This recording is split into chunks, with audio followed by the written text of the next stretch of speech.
এবং সারা পৃথিবীর কাছে বাংলাদেশের সিনেমাকে এখানে তুলবে। বরবাদ সিনেমার রেকর্ড ভেঙে দিবে তাণ্ডব সিনেমা, এটা একদম সরাসরি বলে দিয়েছেন রায়হান রাফি। আজকে আমি বলবো যে তাহলে কি সত্যি সত্যি বরবাদের রেকর্ড ভেঙে দিবে তাণ্ডব সিনেমা এসে? আজকে আমি এই বিষয় নিয়ে কথা বলবো, তাহলে ভিডিও শুরু করা যাক। সব রেকর্ড ভেঙে দিবে।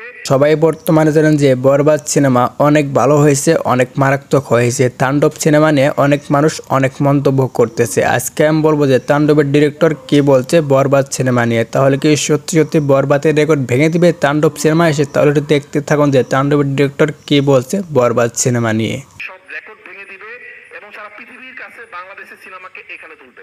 সবাই তো দেখলেন যে বরবাদ সিনেমার রেকর্ড ভেঙে দিবে তাণ্ডব সিনেমা, এটা একদম সরাসরি বলে দিয়েছেন রায়হান রাফি। এটা তো আপনারা সব কিছু দেখতে পারেন। বলো কি তুমি সত্যি বলছো? এটা দেখে বরবাদের ডিরেক্টর কি বলছে তাহলে একটু দেখতে থাকুন যে বরবাদের ডিরেক্টর কি বলছে হৃদয় হাসান। আমি বিশ্বাস করি অবশ্যই বরবাদকে ছাড়া যাবে, আর বরবাদকে ছাড়া যাওয়া উচিত। বরবাদের রেকর্ড ভেঙে দিবে তাণ্ডব সিনেমা, এটা বুঝতে পেরেছে হৃদয় হাসান। এটাও একদম সরাসরি বলে দিয়েছে যে বরবাদের রেকর্ড ভেঙে দিবে তাণ্ডব সিনেমা। সবাই তো দেখতে পারলেন যে রায়হান রাফি কি বলেছে এবং হৃদয় হাসানও কি বলেছে। এটা তো আপনারা সবকিছু দেখতে পারলেন। হয়তো ভাই যদি ভিডিওটি ভালো লাগে অবশ্যই লাইক কমেন্ট শেয়ার করে চ্যানেলটা সাবস্ক্রাইব করে পাশে থাকবেন নেক্সট ভিডিও পেতে।